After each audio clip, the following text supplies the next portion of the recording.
Welcome everybody. We're about to watch a game by two professional players. We are seeing on the left here in, let me just change it up, in blue. It is David Kim aka PuppyPaw, I think, who is a very high ranked player from Canada, opposed by RecoN, who I think is a British player who's also either former professional or current professional, I'm not entirely certain. And they are playing Rus versus China, which is a matchup I made a video about last week. Because I had a pretty tough game there, and I'm having a tough time with China in general, which is why we're watching this video, this replay of PuppyPaw playing Chinese to try and pick up some hints where we can.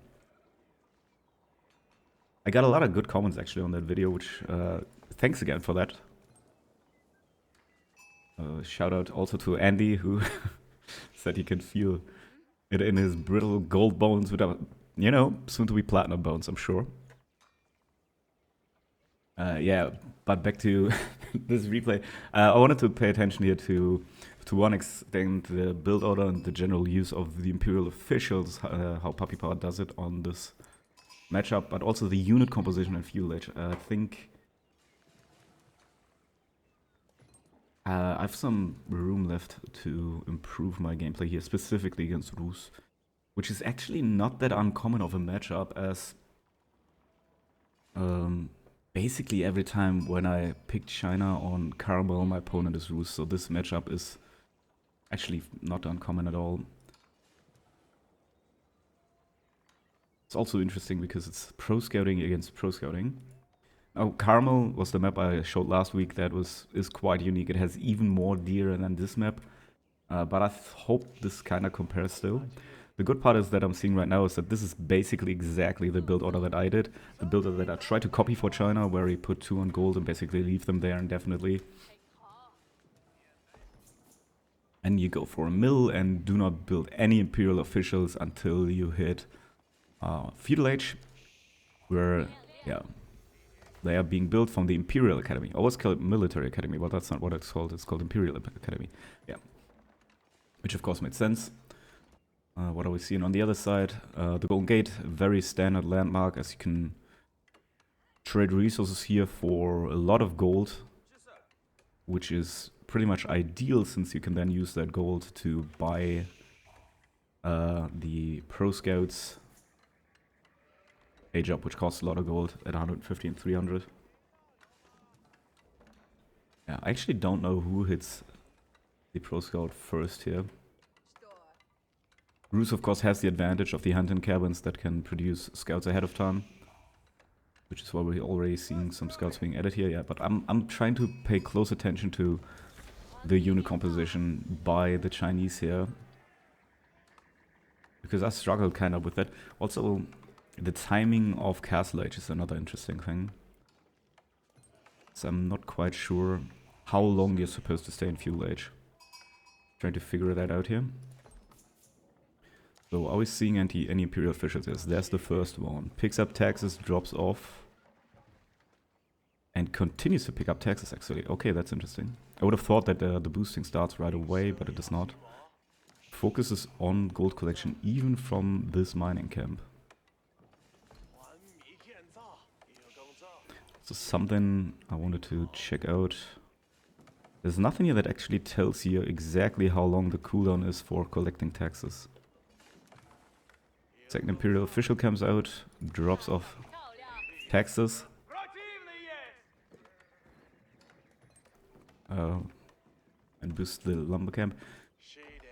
So at about 6 seconds after the taxes were collected, and then they were again. So it's about 20 seconds, every 20 seconds I think, that you can collect taxes. Or maybe, I don't know if knowing the time actually is that important, maybe just have get a feel for it.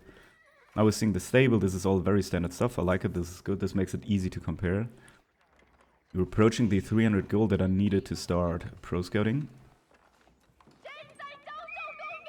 The third Imperial official is working on that, of course. I think you get the 4th Imperial official only after you pro scout. It should be any second now. Some fighting already happening here, but this is just scout battles. This should be irrelevant. What are we seeing here? This wooden fortress is designed to boost the wood production. Rus scouting is finished already, actually, for Rus. Is it? Or is it being researched? No, it's researched here. Interesting. So who's gonna finish first? This one is halfway done. This is... Oh, so China finishes first, actually, because of the boost timing, of course. The 1 minute and 15 seconds get sped up by 150% from the Imperial official. China's done here already. We are seeing 3 scouts with 3 more queued up. That's quite a few scouts. Interesting. Also seeing a scout here on the other side being attacked. But that is just a literal scouting. Scout is just made to pay attention to what the opponent is doing. The actual deer collecting is being done on this side. So we are now up to 5 scouts, and now already we see horse production starting. Horsemen. Which are used immediately offensively. That makes sense, of course. This is the most vulnerable part right now. But we're also seeing spears here. And this is kind of the interesting battle now. These scouts are pretty vulnerable compared to military units, of course. They're slow and valuable. Yeah, they also don't have it far to go home from these initial deer anyway, especially on this map. Spears are now trying to defend / arrest these scouts. But there's also no archers coming. Okay, this is a good call probably by PuppyPaw. Let's look at the production buildings. We have seen a stable and then an archery range was added right after. Probably in response to the spears that we saw though, so I think there's enough time to get a glimpse of the opponent's production and adjust your own. Horseman Archer is the unit composition of choice, so both of these units are being produced, no more scouts being added. We've dropped quite a few deer off here already. This map of course has 2 relatively close deer packs, and then these far away ones. Yeah, the battle is happening in the middle here, and I think this is looking pretty good because there's like quite a bit of damage done here already. Movement of the horsemen, of course, is super useful trying to hunt down these scouts. But then again, like on this map, RecoN actually played smart. I think this deer pack out here was slightly further away than this one, so all the easily harassable deer were already gone, and now these deer are super easy and quick to get home for the scouts. And that's exactly what we're seeing. Some harass is being done here by these archers. They're going in, poking down these spearmen quite well, but ultimately this is very close to the town center and in range of this tower / wooden fortress. So not that much more damage being done. And with this gold alone, Rus should have enough to go Castle Age, I think. Probably, anyway. We are seeing double broadaxe actually, so there might be some more production of archers here. Oh yeah, we're also seeing 2 archery ranges. Let's pay attention again to this side. Interesting, only 2 production facilities and then already into the blacksmith. Neither of these is boosted, so really just 2 production building. Are we saving up any kind of resource? Not yet. So this is still full production from 2 buildings and full on fighting in feudal mode, not going to castle yet at all. 1 eco upgrade done already also. What was that noise? Yeah. It's kind of clever to position these units down here, I think, because now this deer pack is blocked off from being pro-scouted.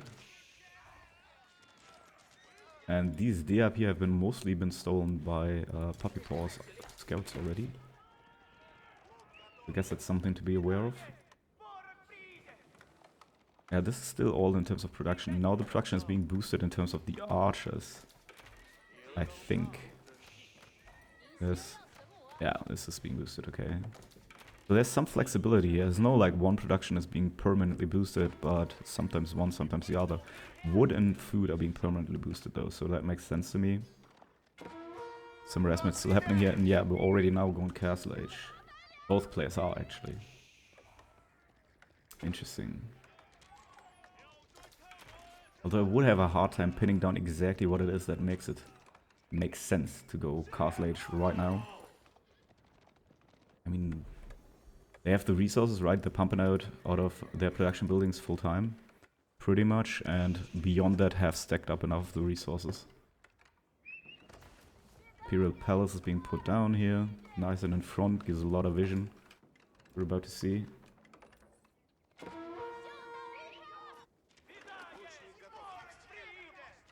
Some more RAS is happening, only one worker kill. Now a second one. So miss micro arguably by PuppyPaw, but this is still looking pretty good for PuppyPaw, I think. Even if now horse archers would be coming out, they would already be facing quite a few archers, so actually getting a kind of archer mass early on might just make sense. Abbey of the Trinity is being dropped down. I think this is the unusual one. And yeah, it gives like a bunch of warrior monk bonuses. Look at this side radius, what a beauty, what a beauty. Also, potentially highlighting all the villagers, absolutely nice.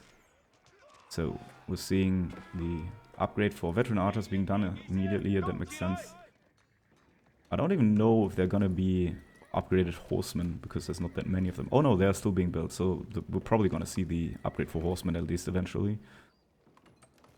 We have added a bunch of production during the age-up process. We are not seeing any +2 upgrades yet though. Okay, so still horseman archer, and it's up against basically pure archers with warrior monks. At least the occasional one. Now relics are becoming a factor, of course. More res happening on this side. Ooh, these are juicy picks. At least they would be if they were happening. Oh, no, villager died. 7 villager kills. This is pretty drastic. PuppyPaw is pulling way ahead here now. He's not getting any relics yet, I don't think. But these are some really good fights right now. Surprisingly aggressive with these archers and well into town center range. Yeah, no warrior monks poking up here. They don't actually have the greatest of stats to fight this kind of archer mass, but yeah. I think they're being cleaned up now. Reinforcements are arriving though. Okay, how's the base looking here? We're still going full archer and are adding now knights, however. We upped the gold production and are boosting gold collection now. All 3 resources are being boosted. We're boosting wood, we're boosting gold. And now going into knight archer. Horsemen have been upgraded. And this wood line in front has been an absolute menace for RecoN. It's part of how the map layout is, right? This is also pretty exposed. Yeah, we're just gonna... Okay, so we're starting out with Horseman Archer and then going into Knight Archer in Castle Age. Interesting. But I didn't see any Horse Archers here from RecoN. Which I guess is one way of handling that. You just get Feudal Age aggression going and then have enough archers at the start of the Castle Age that the Roost player never even really wants to go Horse Archers. It's interesting that we don't have any monastery yet. PuppyPaw seems to be interested in simply keeping up the aggression and ending the game before relics become a factor. Our beacon being added now. I think this is one of the things that I'm working on is the timing of Song Dynasty. Of course, Bar Beacon will give us the Song Dynasty with this build order, since we're always going for the Imperial Academy first. And this is how I usually see it done, right? On the boar or an extra bush, berry bush, because around that time we're running out of deer. We want to get an extra food source and we can lock it down with the Bar Beacon of the Sun. And then we use the time we buy from these temporary food resources to build the granaries that we unlocked with Song Dynasty and start a food transition in the back. So it's get pro scouts, get up or use up all the deer, then you use the neutral berry bushes to go for Song Dynasty, and then as you use up those neutral bushes you go for the full farm transition. Which is I think one of the timings I'm still struggling with, or have struggled with anyway. So how's it looking now, though, overall? PuppyPaw still ahead in terms of villagers. 7 villager kills, of course, is quite a bit. This Abbey has not done that much good for him yet. I think the high trade house here might have been more useful, even if the wood lines around the base were kind of crappy. PuppyPaw going more aggressive here now. This is quite the dive in here. These archers are pretty exposed under the town center with all these horses too. This feels risky. There are not very many villagers here that PuppyPaw can actually attack, and he's pulling back now. More reinforcement coming in from the left, but they are being kind of annihilated by the town center and the resources under it. The units under it. There are some very exposed villages out front here. That was a huge opportunity for PuppyPaw to deal more damage. Oh, these units are kind of also sleeping on attacking the villages, but now everything is being sent around. This is now a much better engagement for PuppyPaw, who is pulling at least in terms of villager kills, even more than he already was. But can he crush these units? It's actually kind of hard to tell how many Rus units are here, but I'm seeing a lot of blue. Let's be real, those archers are now tanking the enemy cavalry, and that's not something you want to see. Some of these knights are dropping low, but there are some reinforcements coming in for PuppyPaw, and this is looking good. I think, yeah, RecoN calls it. Okay, what did we learn? 4 scouts weren't as many as I expected early on. The first horseman came sooner, and it came despite the fact that there were spearmen on the map already. Quickly followed up by archers, and then full unit production from 2 production buildings the whole time. And I think that's what I gotta work on compared to my game. I wasn't very aggressive. In the early part of this game, PuppyPaw pushed up to the Rus base and attacked the woodline with the archers and tried to harass the scouts of RecoN, but in my game I didn't really do that. I pulled back very quickly and then went castle age very soon. Maybe that was too soon. But it seems like a tricky matchup. Not in terms of that Chinese is underpowered. I think Chinese is quite powerful and not really underpowered in many matchups at all. But it's tricky in terms of trying to understand it. The mechanics of like when do you go castle age, when do you build more archers, when do you harass versus when do you protect your own scouts. And it snowballs quickly, that's what it seems. Yeah, that's it for this game though. I thank everybody for watching. And if you'd like to see more of this, you can of course subscribe. I'm working on a proper video about China. It's much more well edited than this one and more interesting, I think. But until then, bye bye.